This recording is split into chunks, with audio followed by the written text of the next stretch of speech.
और तेरा भी छोटी सी जिंदगी, छोटी सी जिंदगी, और हम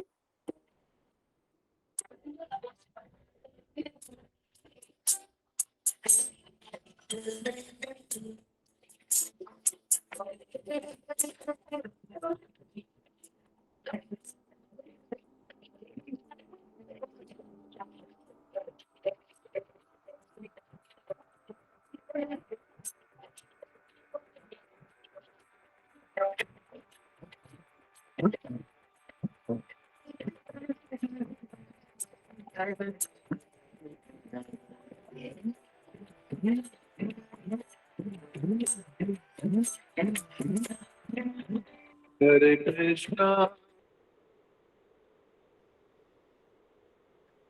जय जय श्री राधे।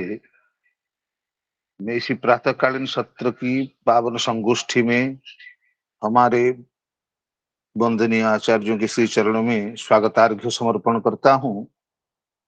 इस कार्यक्रम में समुपस्थित सभी विदग्ध श्रोताओं का भी चरण वंदन करता हूं। आज कथा व्यास के रूप में इस कथा सत्र में विराजमान वंदनीय आचार्य चरण से निवेदन करता हूं कि वो अपनी भागवती कथा रससुधा पान करा के हम सभी को कृत्य कृत्य कराएं। जय जय श्री राधे। दंडवत प्रणाम। वंदेहं श्रीगुरु श्रीयुतपदकमलं श्रीगुरून् वैष्णवांश्च श्रीरूपं साग्रजातं सहगण रघुनाथान्वितं तं सजीवम् साद्वैतं सावधूतं परिजनसहितं कृष्णचैतन्यदेवम् श्रीराधा कृष्णपादान् सहगणललिता श्रीविशाखान्वितांश्च रक्ताम्भोरुहदर्पभञ्जनमः सौन्दर्यनेत्रद्वयम् मुक्ताहारविलम्बिके ममुकुटं रत्नोज्ज्वलत्कुण्डलं वर्षामेघसमाननीलवपुतं ग्रैवीयहारान्वितम् पार्श्वे चक्रधरं प्रसन्नवदनं नीलाद्रिनाथं भजे अनर्पितचरीं चिरात्करुणयावतीर्णः खलु समर्पयितुमुन्नतोज्ज्वलरसां स्वभक्तिश्रियम् हरिपुरतसुन्दरद्वितिकदम्बसन्दीपितः सदा हृदयकन्दरे स्फुरतु वश्रचीनन्दनः जाग्रत्स्वप्नसुषुप्तिषु स्फुरतु मे राधापदाब्जच्छटा वैकुण्ठे नरकेऽथवा मम गति नान्यास्तु राधां विना राधा केलिकथा सुधां बुधिमः वीचिभिरान्दोलिते कालिन्दी तटकुञ्जमन्दिरवरालिन्दे मनो विन्दतु गोवर्धनो जयति शैलकुलाधिराजो यो गोपिकाभिरुदितो हरिदासवर्यः कृष्णेन शक्रमखभङ्गकृता समर्चितो यः सप्ताहमस्य करपद्मतलेऽप्यवाचेत् जयति तरणिपुत्री धर्मराजस्य साया कलयति मथुराया सख्यमतीति गङ्गाम् मुरहरदयिता तत्पादपद्मप्रसूतं वहति च मकरन्दं नीरपुरोच्छलेन वृंदावनावनिपते जय सोम सोम मौले सनंदन सनातन नारदेड्य गोपेश्वर व्रजविलासी युगांग्रि पद्मे प्रीतिं प्रयच्छ नितरां निरुपाधिकाङ्मे सुसुख निभृतचेता तद्विदस्तान्यभावो व्यजित रुचिरलीला कृष्णसारस्तदीयं व्यतनुत कृपयास्तत्त्वदीपं पुराणं तमखिलवृजिनग्नं व्याससूनुं नतोऽस्मि। नारायणं नमस्कृत्य नरं चैव नरोत्तमं देवीं सरस्वतीं व्यासं ततो जयमुदीरयेत्। मूकं करोति वाचालं पङ्गुं लङ्घयति गिरिं यत्कृपातमहं वन्दे परमानन्दमाधवम्।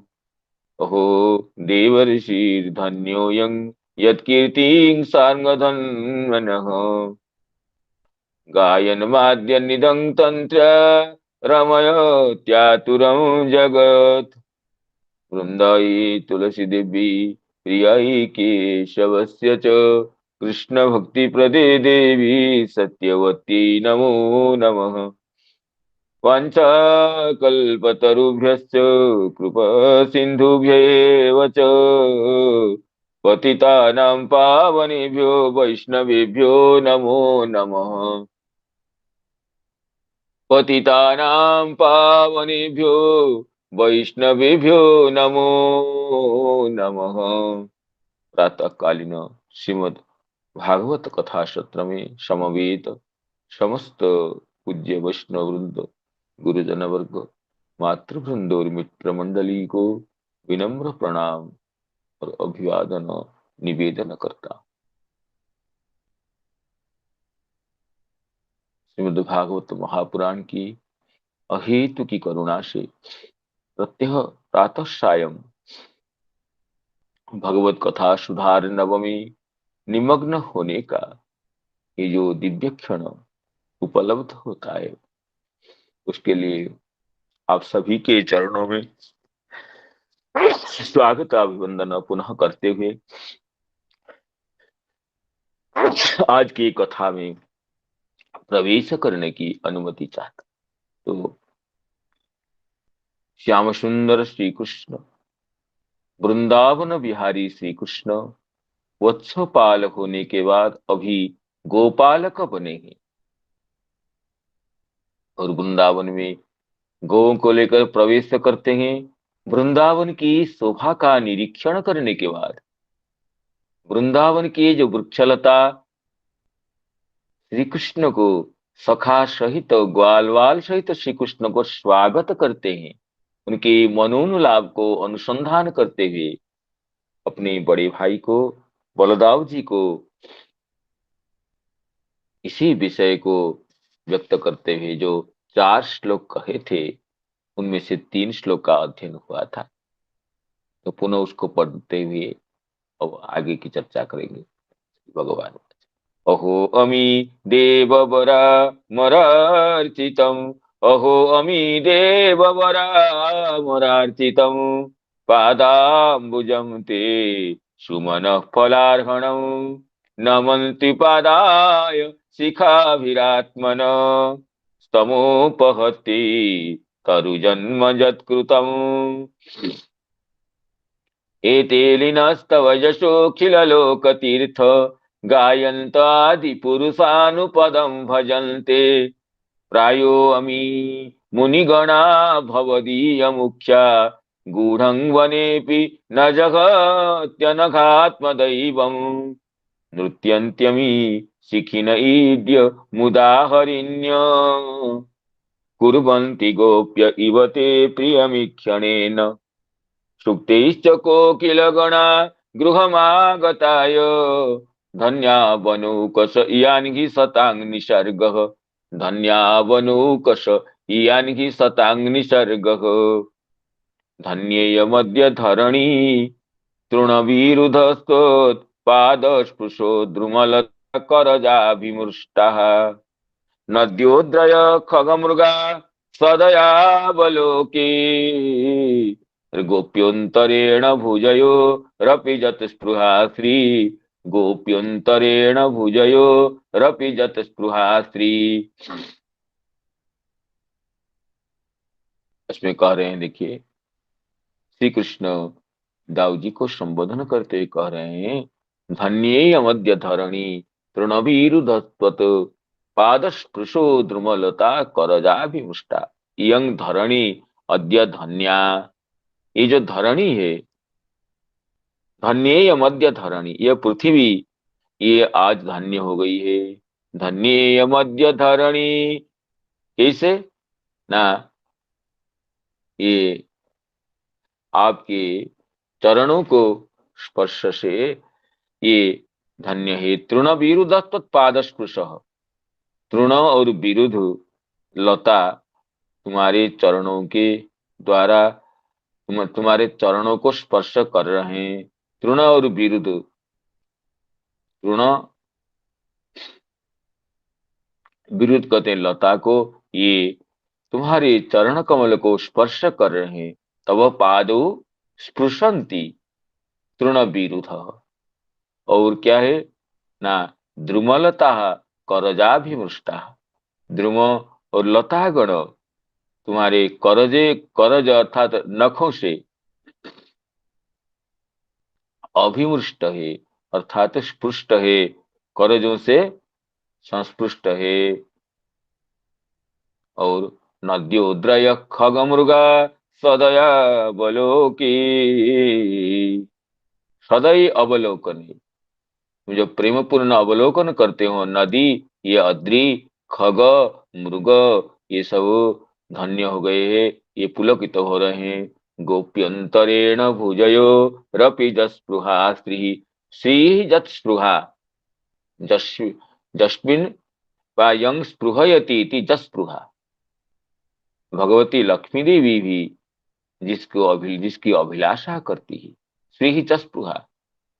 गोप्य भुजयो अंतरेण, गोपीगण भी अपने वक्षस्थल में जिसको स्पर्श करने के लिए इच्छा करते हैं, ऐसे आपके स्त्री भी, स्वयं भगवती श्री भी जस्पृहा, जद विषय का स्पृहावती वर्तते श्री ही, लक्ष्मी ही।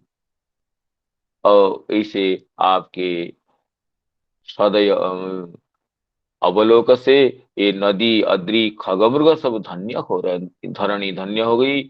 और द्रुमलता ये करजाभिमृष्ट होकर धन्य हो रहे हैं। और तृण विरुत ये सब आपके चरण कमल को स्पर्श कर रहे हैं। इसमें श्री श्रीधर स्वयं पाद कह रहे हैं, तृण विरुद्धश्च तव पादौ स्पृशन्ति तथा करजाभिमृष्टा नखे ही स्पृष्टा। कोमल कोमल जो कोपलों ही वृक्षों के लता जो नवपल्लव है, आपके हस्त स्पर्श से धन्य हो रहे हैं। सदैव अवलोकन, सदैव अवलोकन से, प्रेम पूर्ण निरीक्षण से नदी, पर्वत, खग, मृग सब ये पुनः पुनः धन्य है। श्रीरपि जस्मै स्पृहयति, जस्पृहा शब्द का अर्थ श्रीधर स्वयं पाद कर रहे हैं, यस्मै स्पृहयति। स्पृह धातु के योग में जो चतुर्थी विभक्ति होती है, यहाँ स्पृहेरि शीत इस सूत्र से जो स्पृह धातु के योग में वो यस्मै स्पृहयति, जिस जद विषय का स्पृहावती, जिसके लिए श्री भी स्पृहा करती है, ऐसे जस्पृहा स्त्री स्पृहयति केवलम तेन भुजयो अंतरेण वक्षसा गोप्यो धन्या। स्पृहयति केवलम, केवल स्पृहा करती है लेकिन प्राप्त नहीं करती। इसको श्री चक्रवर्ती पाद अपनी टीका में स्पष्ट किए हैं, इसको पढ़ेंगे। तेन भुजयो अंतरेण वक्षसा गोप्यो धन्या, माधुर्य भावमयी गोपीगण भुज के मध्य भाग में, वक्षस्थल में आपको स्पर्श करके धन्य हो गए हैं। इस तरह सख्य भाव से बलदेव जी को श्री कृष्ण इसे वृंदावन के महात्म्य और वृंदावन के महात्म्य की बहाने ये बलदेव जी को महात्म्य को स्पष्ट करते हैं। बलदेव जी के महात्म्य कहने के ब्याज से श्री कृष्ण वृंदावन के तरु, पल्लव, लता, वृक्ष, नद, नदी, खगमृगों को स्वकीय महात्म्य को ही व्यक्त कर रहे हैं, जिसमें श्री चक्रवर्ती पाद की टीका को पहले देखते हैं। श्री चक्रवर्ती पाद कह रहे हैं, एवं तत्त कर्तृ तान स्तुत्वा श्रीराम कर्तृक प्रसादेनपि तानेव अनुरक्ति अन्यश्च सहितान स्तौति। अब वो तत्त कर्तृक सेवया तान स्तुत्वा, वृंदावन कैसे सेवा कर रही है, ऐसे कैसे डालियां झुक झुक करके चरण कमल को स्पर्श कर रही है, सेवा कर रही है, ये बताने के बाद श्री राम कर्तृक प्रसादेनपि तानेव, और बलदेव जी कैसे अवलोकन करके इनको धन्य कर रहे हैं, तानेव अनुरक्ते अन्यश्च सहितान, अनुरक्त अन्यों के सहित स्तौति धन्येयं धरणी अद्य इति अवतारगत स्थूल कालम आलम्ब्य उक्ति वाचकेन पदेन तत्स्वरूप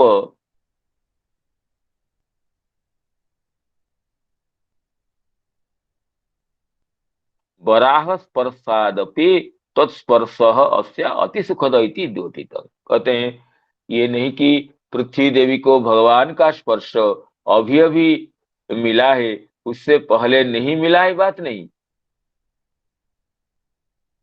वराह अवतार में भी भगवान अपने दंतों से पृथ्वी को जलमग्ना पृथ्वी को जल से उद्धार किए थे।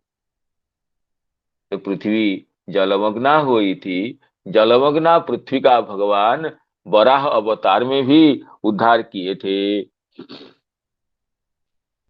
आहो वराह वपुषः परिरंभणेन, इसे गोपियां कहिए कि रास पंचाध्याय में कहती है, ये जो पृथ्वी देवी तुम्हारे जो ये जो तुम जो पुलकित हो रही हो, क्यों पुलकित हो रही हो, कि या क्या ये श्री कृष्ण राम कृष्ण भगवान के श्री कृष्ण के चरण स्पर्श से, आहो वराह वपुषः परिरंभणेन, वराह देव के स्पर्श से। तो वराह देव के स्पर्श पाकर भी धरणी धन्य हुई है, लेकिन उसकी अपेक्षा भी सर्व माधुर्य विशिष्ट, सर्व सौंदर्य मंडित आपके स्पर्श से पृथ्वी की जो धन्यता और बढ़ गई है। ये कह रहे हैं अद्वैतीय अवतारगत स्थूल कालम आलम्ब्य उक्ति वाचकेन पदेन, अद्य अर्थात इस अवतार में, इस अवतार से, इस अवतार को लेकर के अद्य कह रहे हैं, नाम अनेन अवतारेण पृथिव्याः या धन्यता सा सर्वोत्कृष्टा वर्तते। यद्यपि वराहादि अवतार में भी पृथ्वी तो धरणी धारण किण चक्र गरिष्ठे हितिरति विपुल तरे तब तिष्ठति पृष्ठे, कूर्म अवतार में भी या वराह अवतार में भी भगवान को पृथ्वी को स्पर्शक दिए हैं अपने, लेकिन उससे भी इस अवतार में जिस भगवान सुकोमल चरण कमल के स्पर्श से, चरण कमल के ध्वजवज्र धसांकित संस्पर्श से जैसे पृथ्वी की धन्यता हुई है, वह धन्यता तो और अन्य अवतारों की अपेक्षा विलक्षण है। इसलिए जो प्रथम स्कंद में आगे जो पृथ्वी और धर्म का संवाद होता है, उसमें भगवती पृथ्वी स्वयं उल्लेख करती है, कावा सखेत विरहं पुरुषोत्तमस्य प्रेमावलोक रुचिर स्मित वल्गितेन संयम समानमहरन् मधुमानिनीनां रोमोत्सवो मम यदंग्रि विटंकिताया, रोमोत्सवो मम यदंग्रि विटंकिताया।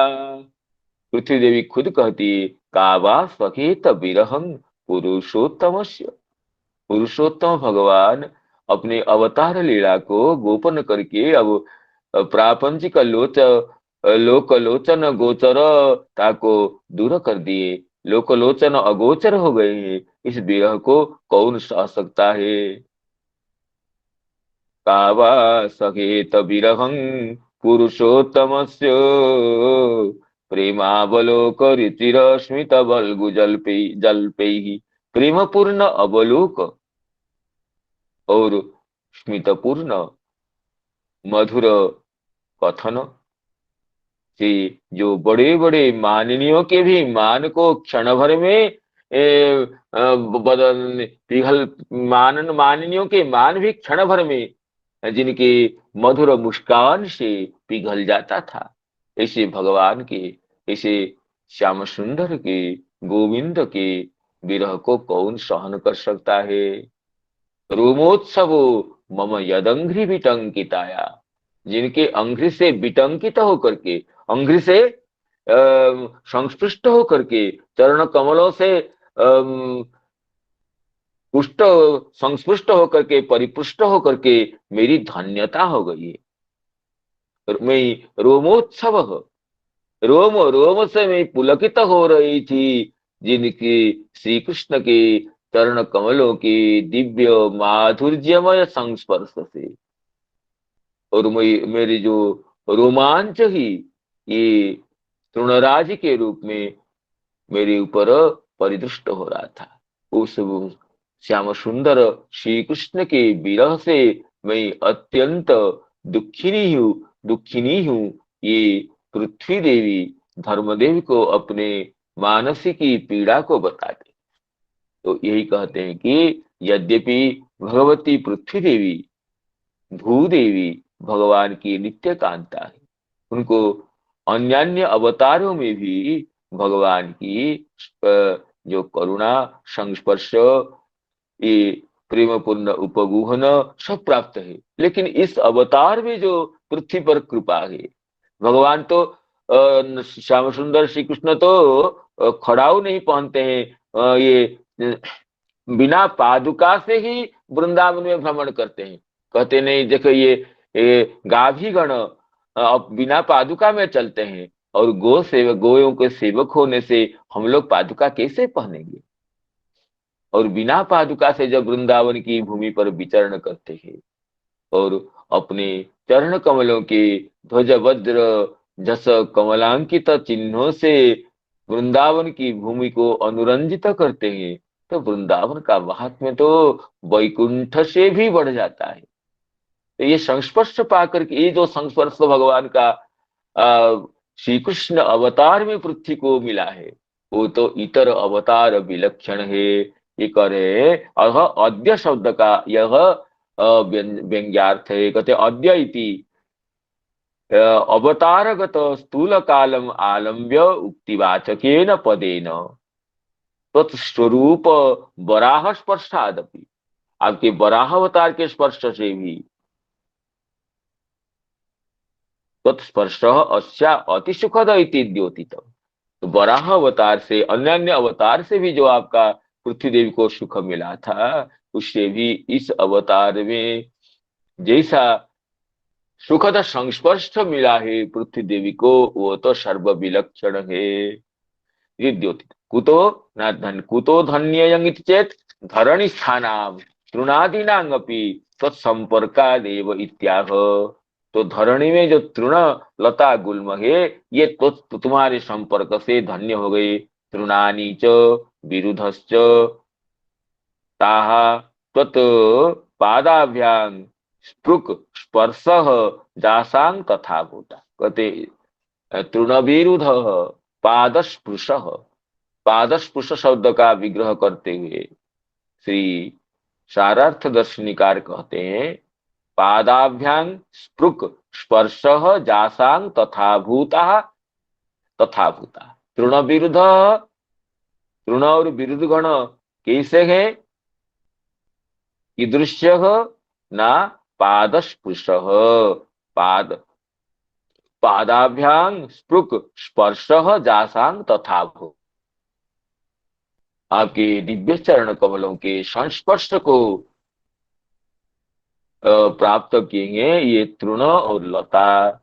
और कैसे ना जथा जतः द्रुमा लताश्च करजे पुष्प त्रोटनार्थं नखे ही अभिमुष्टा। जब लीला से पुष्प चयन करते हैं आप,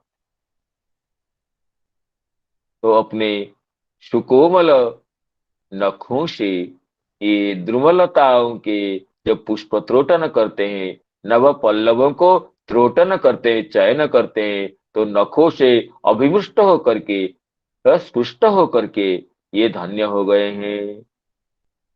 तो द्रुमलता करजाभिमुष्टा और तृण विरुद्ध पादस्पृश। और क्या है? और नद्योद्रय खगमृगा, नद्य अद्रयश्च सकृपावलोकी।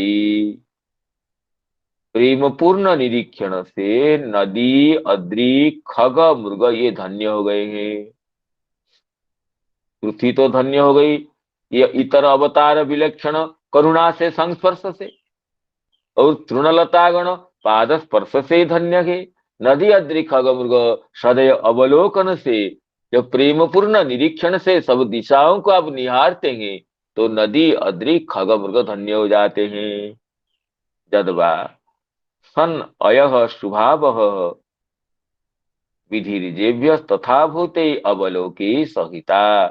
एक सदय शब्द का अर्थ हो गया दयया सहित सदय जह अवलोक, दयापूर्ण कृपापूर्ण निरीक्षण। और सदय शब्द का एक दूसरा अर्थ भी करते हैं सन अयः शुभावह विधि जेभ्य। सन अयः, अयगतो धातु से अयह जो होता है, सन अयह शुभावह अत्यंत शुभपूर्ण विधि जिसका है, ऐसे अवलोकन से सहिता जतः किंचित सुगंध शीतलाम गोपी पर्यायाम सारी वाम वल्लिंग वक्षसि कौतुकेन ध्रियमाणं विलोक्य आह। कहते हैं बलदेव जी, एक ही सारी वाम वल्लिम, एक लता है, सारीवा लता है, जिसका अपर नाम गोपी है। वो लता बलदेव जी कौतुकपूर्ण हृदय से लता को वक्ष में धारण किए हैं। तो एक तो गोपी पर्यायवाच, उसका दूसरा नाम, इस लता का नाम, अपना नाम ये गोपी है। सारीवांग वल्ली वक्ष से कौतुकेन ध्रियमाणांग विलोक्य आह। जो सारीवा वल्ली लता, जिसको बलदेव जी कौतुक में हृदय में धारण किए हैं, उसको देख करके जो बलदेव जी उन, एक तो गोपी शब्द को श्लिष्ट गोपी शब्द के उच्चारण के द्वारा बलदेव जी को स्तुति कर रहे हैं कि गोप्य श्याम बल्योपि भुजयो अंतरंग वक्ष तेन सहिता। ये गोप्य नाम, ये जो श्याम श्याम बल्य, जो ये जो लता है गोपी, जिसका अपर नाम गोपी, सारीवा लता, ये जो जिसका अपर नाम गोपी है, उसको तुम आप धारण किए हैं, वो धन्य हो गया है। भुजयो अंतरंग वक्ष, ये भुज, दोनों भुजों का जो मध्यस्थल वक्ष को स्पर्श करके ये गोपी पर्याय जो लता है वह धन्य हो गई। पक्षांतर से गोपियां आपके वक्षस्थल के स्पर्श की अभिलाषा करती है, ये तात्पर्य, ये तो व्यंग्यार्थ है। ये कहते हैं जतः श्री शोभा अपनी जस्मै स्पृहयति। एक श्री का अर्थ है शोभा, स्वयं भगवती शोभा देवी, सौंदर्य देवी अपनी, देवी भी आपकी शोभांग अपनी शोभयति। वल्ली शोभांग अपनी, लता की शोभा को भी जो शोभा करती है, अतएव वक्षसि त्वया ध्रियते इति भाव, उसको आप वक्ष में धारण कर रहे हैं। तो जत स्पृहा स्त्री ही, स्वयं स्त्री जिसको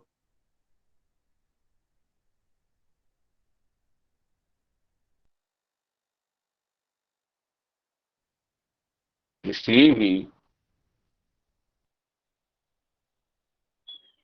स्वयं स्त्री जिसे इच्छा करती है,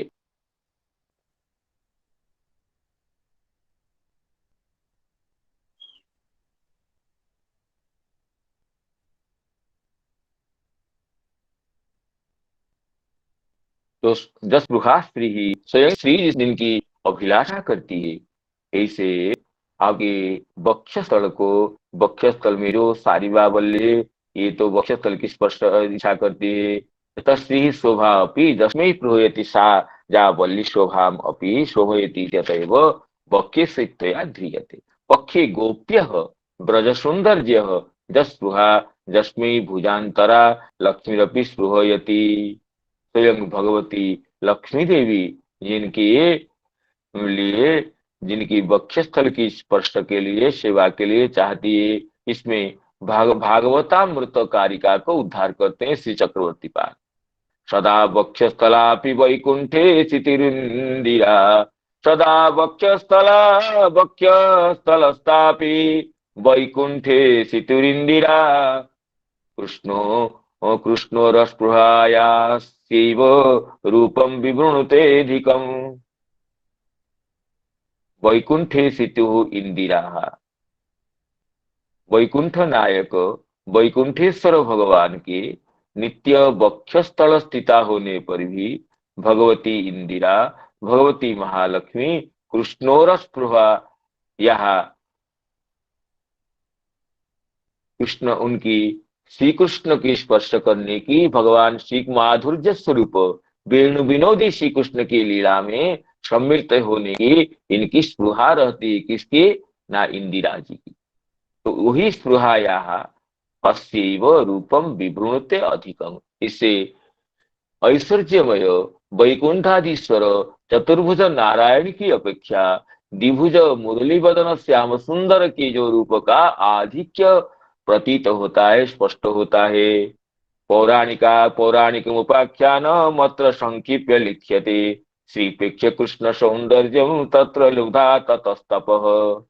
यहाँ पर पौराणिक उपाख्यान को भागवतामृत वचन में श्री गोस्वामी जी उद्धार किए कि भगवती महालक्ष्मी श्री कृष्ण सौंदर्य निरीक्षण करके उससे आकृष्ट होकर के श्री कृष्ण लीला में सम्मिलित होने के लिए तपस्या करती है। यद्यपि समस्त गोपियों के रूप में भगवती विराजमान है, अनंत गोपीगण तो महालक्ष्मी स्वरूपा है। लक्ष्मी सहस्र शत संभ्रम सेव्यमाना, जो तथापि स्वयं लक्ष्मी रूप से, श्री लक्ष्मी रूप से श्री कृष्ण लीला में साक्षात सम्मिलित होने के लिए जो महालक्ष्मी की ये जो अभिलाषा, ये लीला विशेष पुष्टि का हेतु है। तो महालक्ष्मी स्वयं महालक्ष्मी श्री कृष्ण लीला में सम्मिलित होने के लिए तपस्या का आचरण करती है।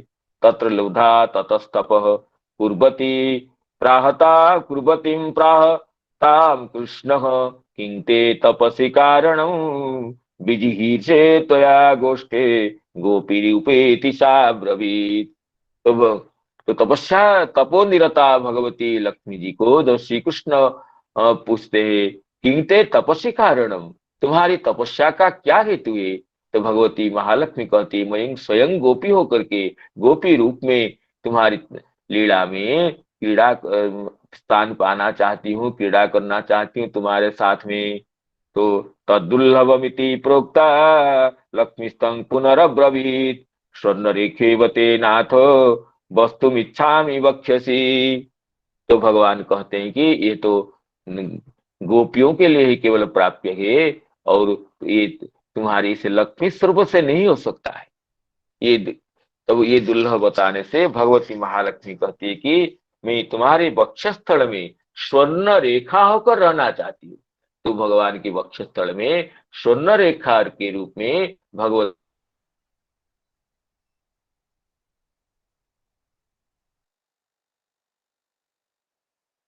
वस्तुमिच्छामि वक्ष्यसि एवं स्थिति सा तस्य तद्रूपा वक्ष्यसि स्थिता। तो उसके बाद श्री कृष्ण के वक्षस्थल में स्वर्ण रेखा के रूप में भगवती लक्ष्मी देवी विराजित रहती है। तो यही कहते हैं कि बलदेव जी को बताने के ब्याज से वही तत्व को श्री कृष्ण व्यक्त करते हैं। श्री कृष्ण के वक्षस्थल में रहती है, तो भगवान श्री यही विषय को बलदेव जी को समझाने के माध्यम से, बलदेव जी को स्तुति करने के माध्यम से लक्ष्मी जी का जो ये स्पृहा विशेष है। लक्ष्मी जो वक्षस्थल की स्पृहा करती है, इसी को स्पष्ट करते हैं। जत स्पृहा श्री ही जस्मै स्पृहयति, जद वक्षस्थलाभाय स्पृहयति। और गोपियां जिस वक्षस्थल को स्पृहा करती है। और पक्षांतर जो वाच्यार्थ तो है, जो गोपी शब्द वाला जो ये लता है, गोपी जिस लता का, जिस श्याम वल्ली का, सारीबा वल्ली का अपर नाम गोपी है, उसको धारण करे बलदेव जी धारण किए हैं। तो श्री कृष्ण उसी के व्यास से कहते, ये गोपी पज्जाय बातिनी जो लता है, ये आपके वक्षस्थल की स्पर्श करना चाहती है। और इसमें श्री सनातन गोस्वामी जी टीका में जो कुछ कहें, थोड़ा सा उसका भी अवलोकन करते हैं। सनातन गोस्वामी जी कहते हैं,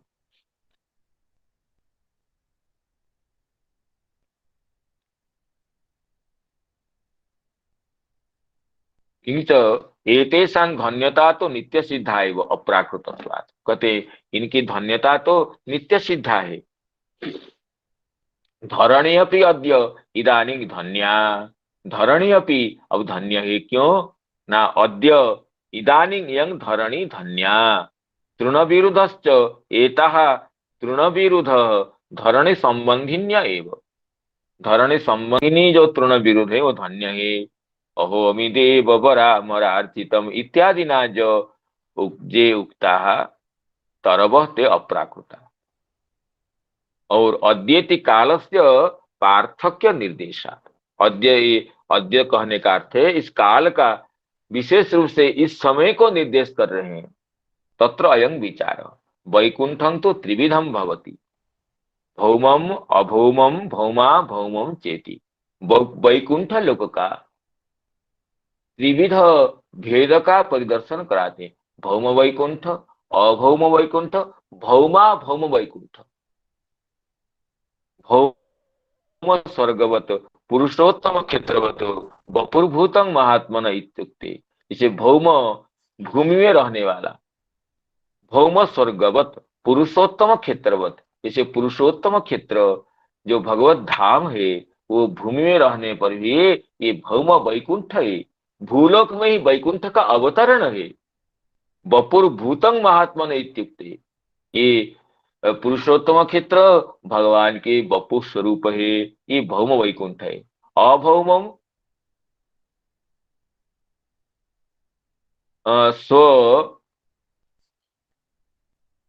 स्व योग शक्ति आधार, अपने योग शक्ति के आधार से जो ब्रह्मांड के बाहर जो धाम है, अभौम जो वैकुंठ धाम है, ब्रह्मांड से बहिस्थ जो धाम है, अष्टावरण के बाद जो धाम है, देवी महेश हरिधाम सुतेषु तेषु तेते प्रभाव निचया विहिता धाम है। और भौमा भौम कह रहे हैं, भौमा भौमम ब्रज वृंदावन आदि। भौम में रहकर भी जो अभौम है, अर्थात ब्रजमंडल में वैकुंठस्थ गोलोक का जो अवतरण है, वो भौमा भौम वैकुंठ है। इसलिए सानिध्यम नित्यदा हरे यत्र सन्निहितो हरि इत्यादि वचनों से इत्यादि ना विहित महिम ख्यापनाय अंतर्भूतत्वात्। तो इसलिए यह सानिध्यं नित्यदा जत्र हरे जत्र सन्निहितो हरि, मथुरा भगवान जत्र नित्यं सन्निहितो हरि इत्यादि वचनों से ये भगवान का नित्य सानिध्य कहा गया। इति भौमत्वम ततः प्रभृति नंदस्य ब्रज सर्व समृद्धिमान हरे निवासात्म गुणी रमा क्रीडम अभून नृप इत्यादि ना हरे निवासस्य परम वैकुंठस्य भाव गुणे सह रमा क्रीडन अभूत। भगवान के परम निवास परम वैकुंठ गुणों के साथ रमा देवी के क्रीड़ा का स्थान हो गया। और सर्व समृद्धिमान अष्ट सिद्धि नवनिधि समृद्ध इत्यनेन अभौम, तो भूमिगत होने से भौम हुआ, लेकिन भगवान के अवतार के बाद वैकुंठ धाम स्वयं आ गया। स्वयं भगवती रमा देवी यहाँ पर क्रीड़ा करने लग गई। सर्व समृद्धिमान अष्ट सिद्धि नवनिधि का यहाँ पर परिप्रकाश हो गया, अष्ट सिद्धि नवनिधि से समृद्ध हो गया, इसलिए अभौम। तेना अद्वैती काल नियम, अर्थात भौम होने पर भी तात्पर्य ये है, भूमिगत होने पर भी जब भगवान का अवतार का समय आता है वो अभौम हो जाता है। तो भौमा भौम कह करके इस वैकुंठ को बताते हैं श्री सनातन गोस्वामी पाद। भूमि में रहने पर तो भूमि में तो अवस्थित है ब्रजमंडल, लेकिन जिस समय भगवान का अवतार होता है वहां तो भगवती रमा देवी क्रीड़ा करने लग जाती है, समस्त समृद्धियां आ जाती है, वो तो अभौम हो जाता है। भौम में अभौम का जो सम्मिश्रण है उसको भौमा भौम कह करके वैकुंठ का तृतीय भेद के रूप में निरूपण किए हैं। तेना अद्य कहें, धन्य या मध्य अद्य कहने से ये वृंदावन तो धन्य है भौम होने पर, लेकिन आपके अवतार के द्वारा इसमें जो अप्राकृत वैकुंठ का अवतरण हो गया, रमा देवी का विहार स्थान हो गया, इससे ये धन्य हो गया, भौमा भौम हो गया। अद्य मदवतारे यद्यपि अंशेन सर्वदा एवं मम सान्निध्यम एव तथापि परिपूर्ण भावेन अद्य अवतीर्णोस्मि इति पूर्ण भावेन मल्लोकोपि अवतीर्ण इति भौमा भौमत्व सिद्धि। कहते हैं वृंदावन में तो मेरी स्थिति रहती है सब समय, अवतार से पहले और अवतार लीला का अवतार लीला की पूर्णता के बाद में स्थिति रहेगी, वो तो आंशिक स्थिति है। कहते हैं कि यद्यपि मदवतारे यद्यपि अंशेन सर्वदा मम सन्निधि, मेरी सत्ता मेरी आंशिक सत्ता तो ब्रजधाम में नित्य विद्यमान है, फिर भी मेरे अवतार समय में परिपूर्ण रूप से जब मैं परिपूर्ण रूप से जब ये मेरा अवतार हुआ इस समय तो परिपूर्ण वैकुंठ का ही अवतार हो जाता है, गोलोक का अवतार हो जाता है। संपूर्ण जो गोलोक धाम वैकुंठ धाम इस ब्रज में आ जाता है मेरे अवतार के समय में। सब समय तो इसे मथुरा भगवान की प्रेयसी है, भगवान की सत्ता रहती है, लेकिन वो सत्ता तो अनभिव्यक्त होकर रहती है, प्रेम प्रेमिक चक्षुष्क भक्तों के लिए नेत्र गोचर होता है। लेकिन जब भगवान अवतार लेते हैं तो ये तो परिपूर्ण भावेन अद्य अवतीर्णोस्मि इति पूर्ण भावेन मल्लोकोपि अवतीर्ण, जब परिपूर्ण स्वरूप में मैं अवतार ले लेता हूँ, परिपूर्ण मेरे वैकुंठ का भी अवतरण इस भौम ब्रज में हो जाता है। मल्लोकोपि भौमा भौमत्व सिद्धि, तो भौम ब्रज में अभौम वैकुंठ का जो अवतरण होता है, इसलिए भौम में अभौम का सम्मेलन से भौमा भौमत्व की सिद्धि होती है। इस सनातन गोस्वामी इस तरह अत्यंत वैज्ञानिक दृष्टि से वैकुंठ का जो तीन विभाग किए हैं, भौम वैकुंठ, अभौम वैकुंठ, भौमा भौम वैकुंठ, ये इस तरह ये विचार तो अत्यंत प्रासंगिक है। कहते हैं धन्यत्व हेतु तत्पाद स्पृश पूर्ववत दुष्म शब्द प्रयोग, तो इसलिए अपने लिए बताने पर भी बलदेव जी को बहाने बताते हैं। द्रुमलता धरणी संबंधित्वात् पुनः उपादानम न केवलम धरण्यादय नद्यादयश्च, नद्यः जमुनाद्याः अद्रयः गोवर्धनादय। यमुना जी नदी कहने से मुख्यतया गृहीत हो रही है और अद्रि कहने से मुख्यतया गोवर्धन गृहीत हो रही है। श्रीरपि जदभावाय स्पृहयति, अत्र श्री शब्दोपादानात् उक्तस्य सर्वस्य स्वाश्रयत्वं प्रकाशित श्रिय संकर्षण परत्वे प्रसिद्धत्वात्। शिव सनातन गोस्वामी पाद कर रहे थे कि प्रकाशित श्रिय संकर्षण परत्वे प्रसिद्धत्वात्, कि भगवत धाम तो संकर्षण जी का ही स्वरूप होता है, क्योंकि संकर्षण ही भगवान के आधार होते हैं। सज्जा आसन छत्र भूषण पादुका इत्यादि समस्त रूप से भगवान संकर्षण ही श्री कृष्ण की सेवा करते हैं। इसलिए भगवत धाम तो ये तो जो कि संधिनी शक्ति का परिप्रकाश है, ये भगवान संकर्षण का ही स्वरूप है।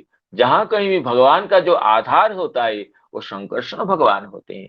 इसलिए धामों की शोभा, धामों की जो लक्ष्मी, ये संकर्षण भगवान का स्वरूप है। तो इसलिए सनातन गोस्वामी बात यहाँ विलक्षण अर्थ करते कहते हैं कि श्री ही जस्पृहा, अर्थात ये श्री शब्द उपादानात सर्वस्व स्वाश्रयत्व, ये जो धाम की श्री है, ये आपकी ही श्री है, आपकी शक्ति स्वरूप है, इसलिए आपको चाहती है, आपके ही श्री शक्ति से ये धाम की शोभा है, ये धाम आपका ही स्वरूप है। इस तरह जो भगवत धाम है वो संकर्षण स्वरूप है, जो भी भगवत धाम है वो संकर्षण स्वरूप है। तो वृंदावन धाम तो सुतरां संकर्षण से की स्वरूप है, जिसमें भगवान विहार करते हैं।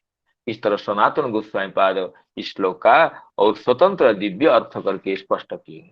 धन्येयमद्य धरणी तृणवीरुधस्तोत्, धन्येयमद्य धरणी तृणवीरुधस्तोत्, पादस्पृशो द्रुमलता करजाभिमृष्टा, पादस्पृशो द्रुमलता करजाभिमृष्टा, नद्योद्रय खगमृगा सदयावलोके, नद्योद्रय खगमृगा सदयावलोके, गोप्योन्तरेण गोप्योन्तरेण भुजयोरपि जतस्पृहास्ति, गोप्योन्तरेण भुजयोरपि जतस्पृहास्त्रिः। इस तरह श्लोक चतुष्टय में भगवान बलदेव जी को लक्ष्य करके वृंदावन को, वृंदावन के महात्म्य को और अपने ही महात्म्य को स्पष्ट करके अब आगे सुखदेव जी कहते हैं, एवं वृंदावनं श्रीमत् कृष्ण प्रीतमना पशुन्, एवं वृंदावनं श्रीमत् कृष्ण प्रीतमना पशुन्, रेमे संचारयन्नद्रे सरिद्रोधसुषानुगः, रेमे संचारयन्नद्रे सरिद्रोधसुषानुगः। कहते एवं श्रीमत वृंदावनम प्रीतमनः कृष्ण सानुगः अद्रेः सरिद्रोधसु पशुन संचारयन रेमे। इस तरह भगवान श्री कृष्ण वृंदावन में क्रीड़ा करने लगे। वृंदावनम पशुन संचारयन रेमे, गोचारण करते हुए अपने क्रीड़ा विहार से, अपने नवनव विहार से प्रसन्न होने लगे। इसे ना वृंदावन कैसा है, श्रीमत परम सुंदर, श्री ही माने सौंदर्यम अस्ति यत्र तत् श्रीमत, समस्त सौंदर्य का जो निधान है, शोभा संपत्ति जहां स्वयं वास करती है, स्वयत इंदिरा शश्वदत्र ही, भगवती इंदिरा जहां पर निरंतर सेवा परायणा हो, वो भाई ये इस वृंदावन में क्या है ना, श्री कृष्ण बहुत ही आनंदित हो रहे हैं। प्रीत मनः, प्रीतं मनः यस्य सः, एवं वृंदावनं श्रीमत् कृष्ण प्रीतमना पशुन्, हरे मे संचारयन् रद्रे सरिद्रोधसुषानुगः। गोवर्धन की तराई में, यमुना के तट में ये गौओं को चराते हुए अनेक प्रकारों की लीलाएं करने लगे। श्री श्रीधर स्वामी जी कहते हैं, एवं श्रीमद वृंदावनं प्रति प्रीतः सन अद्रेः समीपवर्ती सरित तटेषु, अद्रेः सरिद्रोधसु नाम यमुना के तट में प्रवाहित वृंदा जी, यमुना जी की ये गोवर्धन के समीपवर्ती प्रदेश में, अद्रेः समीपवर्ती सरित तटेषु, गोवर्धन समीपवर्ती यमुना नदी के तट प्रांत में पशुन संचारयन, गो अर्थात गोवर्धन के तट उपत्यका में, यमुना के तट में ये गोगण को चारण करते हुए पशुन संचारयन सन सानुगः गोपी सह वर्तमान, अपने अनुगों के साथ, सानुगः अनुगे सह गोपी सह वर्तमान, प्रीत मना रेमी, अत्यंत प्रसन्न मना होकर के, संतुष्ट होकर के विहार करने लगे।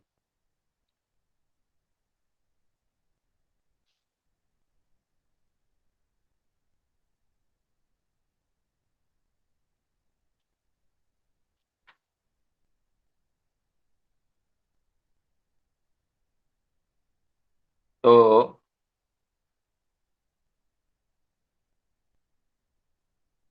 इसमें श्री बलदेव विद्याभूषण जी श्री वैष्णवानंद टीका में कर रहे हैं, एवं अनुज स्तुति विधया वृंदावनम रेवे। इस तरह एवं नहीं, गलत पढ़ा, मैं क्षमा चाहता हूँ। एवं अग्रज स्तुति विधया, इस तरह बलदेव जी की स्तुति करते हुए, बलदेव जी के बहाने वृंदावन की स्तुति करते हुए वृंदावन में विहार करने लगे। वृंदावनम रे में कहते हैं यहाँ पर अकर्मक धातुना जोगात देशस्य कर्मत्व। कहते ये रम धातु तो अकर्मक है, अकर्मक धातु जोगे देश काल गंतव्य अध्वात्य कर्म संज्ञं स्यात्। ये वचन के अनुसार ये अकर्मक धातु के योग में, जैसे माशान सुपीति इत्यादि में अकर्मक धातु के योग में देश काल और मार्गवाचक शब्दों की कर्म संज्ञा होती है। इस वचन से यहाँ वृंदावनम रे में, वृंदावने रे में होना चाहिए, लेकिन इस वचन के अनुसार वृंदावनम रे में देशस्य कर्मत्व, ये देश की कर्म संज्ञा हुई है। श्रीमंत बलभद्रादय प्रीत्या जस्मिन सह श्रीमत ना श्रीमंत होना चाहिए। श्रीमंत बलभद्रादय प्रीता जस्मिन सह अनुगे भृत्यै सहित अद्रेह गिरिराजस्य सरित मानस गंगायाः रोधसु। कहते हैं अद्रि कहने से गोवर्धन और जमुना जी तो गोवर्धन से कुछ दूर पर है, इसलिए बलदेवा विद्याभूषण जी कहते हैं मानसी गंगा, गोवर्धन के तट पर ही मानसी गंगा है। तो वो पहले तो मानसी गंगा नदी होकर प्रवाहित होती थी, आजकल मानसी गंगा तो बड़ा हृदय जैसे पुष्करण जैसे हो गई है। लेकिन गोविंद लीलामृत आदि ग्रंथ में वर्णित है कि जो मानसी गंगा, जहाँ पर नंद बाबा जी की गंगा स्नान की इच्छा होने पर भगवान श्री कृष्ण अपने मन से गंगा जी को वहां प्रकट किए थे। आज मानसी गंगा के रूप में गोवर्धन तट में जो गंगा जी विराजित थे, पहले मानसी गंगा प्रवाहित होकर के दूर तक जाती थी, तो आजकल उसका प्रवाह रुक गया है, लेकिन उस समय तो प्रवाहित होती थी। तो इसलिए गोवर्धन तट की जो सरिता है कहने से मानसी गंगा को मुख्यतया लेते हैं। मानस गंगाया रोधसु पशुन संचारयन रहस्यार्थश्च अयम एव उक्त विधस्य अग्रजस्य उक्त विधया अग्रजं स्तुत्वा गोप्यंतरेण इति शोक्तिम उद्दीपित स्मरः धेनुर्मित्राणि तस्मिन् नियोज्य शशुबलः अहं अदृशोभां विलोक्य आगच्छामीति निवेद्य तद्वारा पशुन वृंदावनम चारयन्। कहते इसलिए गोवर्धन की शोभा को निरीक्षण करके भगवान की जो गोपिकाओं के साथ विहार लीला, इसमें गोपन रूप से व्यक्त हो रहा है। रहस्यार्थश्च अयमेव उक्त विधया अग्रजं स्तुत्वा गोप्योन्तरेण इति शोक्तिम उद्दीपित स्मरः। शोक्ति समुद्दीपित स्मरः, तो गोप्योन्तरेण भुजयोरपि जस्पृहा स्त्री इत्यादि वचनों से गोपिकाओं का स्मरण करते हैं श्री कृष्ण, और धेनु मित्रों को वहां छोड़ करके अपने प्रियनर्म सख शुभलादि के साथ ये गोपिकाओं से भी मिलित होने के लिए ये चल जाते हैं। ये विषय तो ये व्यंग्यार्थ है।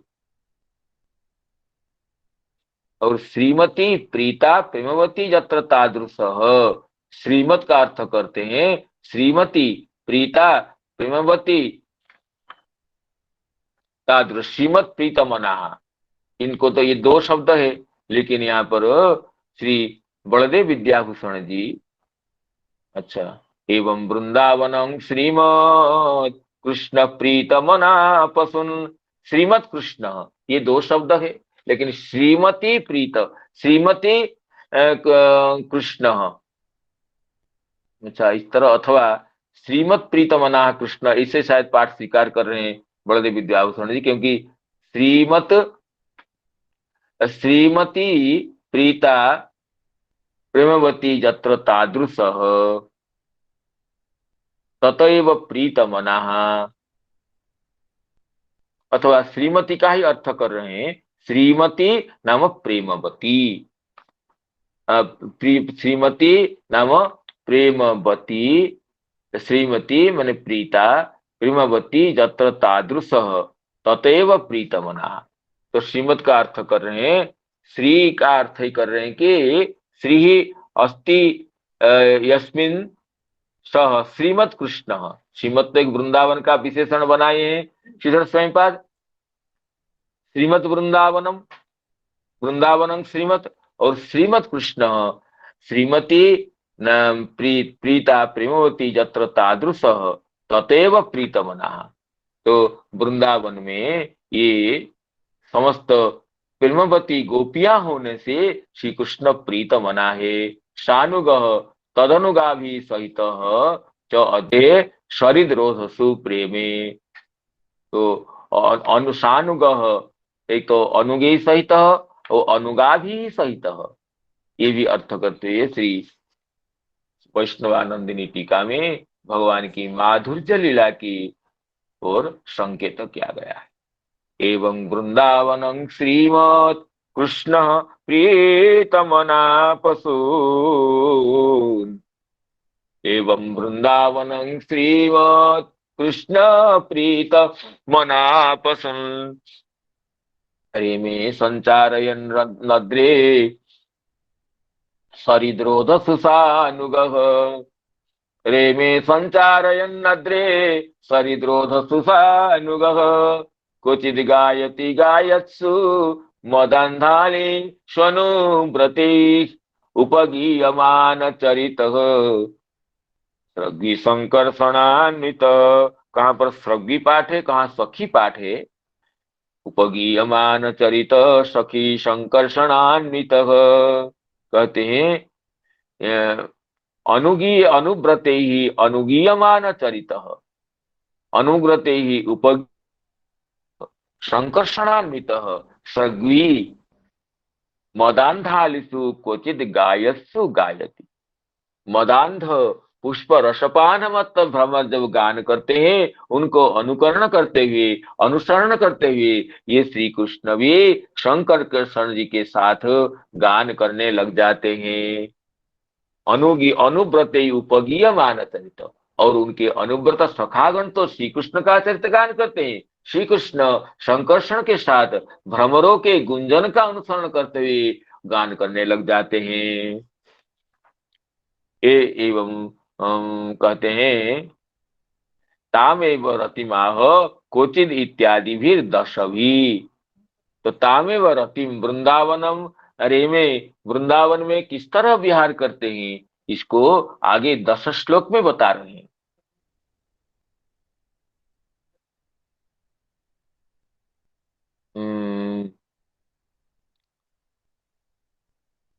संकर्षणान्वित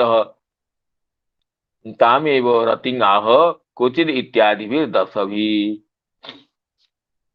और देखिए चक्रवर्ती पाद क्या कर रहे हैं,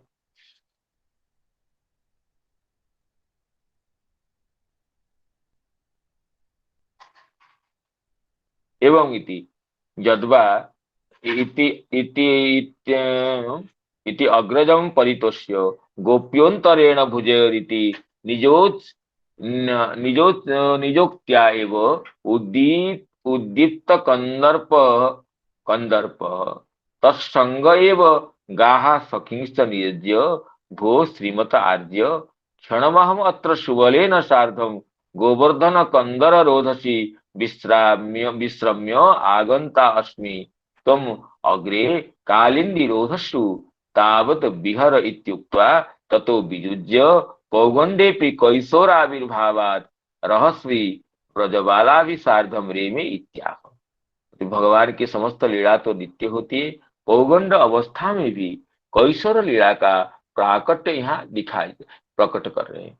पौगंड अवस्था में भी कैशोर का आविर्भाव होने से भगवान ये बलदेव जी को कहते हैं कि गोप्योन्तरेण भुजयोर अपि स्पृहा से इत्यादि वचन कहने के बाद हे आर्य आप क्षण काल यहाँ विश्राम कीजिए, यहाँ पर गोवर्धन कंदरा में आप गोचारण कीजिए, यहाँ पर आप में तो सुबल के साथ गोवर्धन कंदरा में क्षण काल विश्राम करके आ रहा हूँ।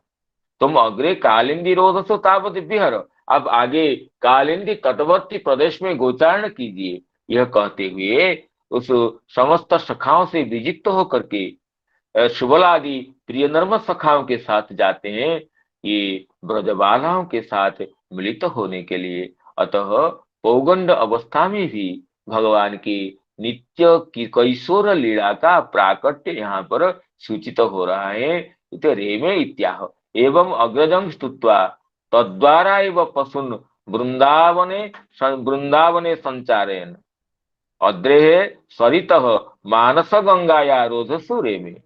या अद्रेह सरितः, इसको अद्रेह रोधसु सरितः रोधसु न करके अद्रेह सरितः, मानसी गंगा के जो, ये मानसी गंगा जो कि गोवर्धन की सरिता है, गोवर्धन में ही जो सरिता प्रवाहित होती थी मानसी गंगा, उसके तट में विहार किए।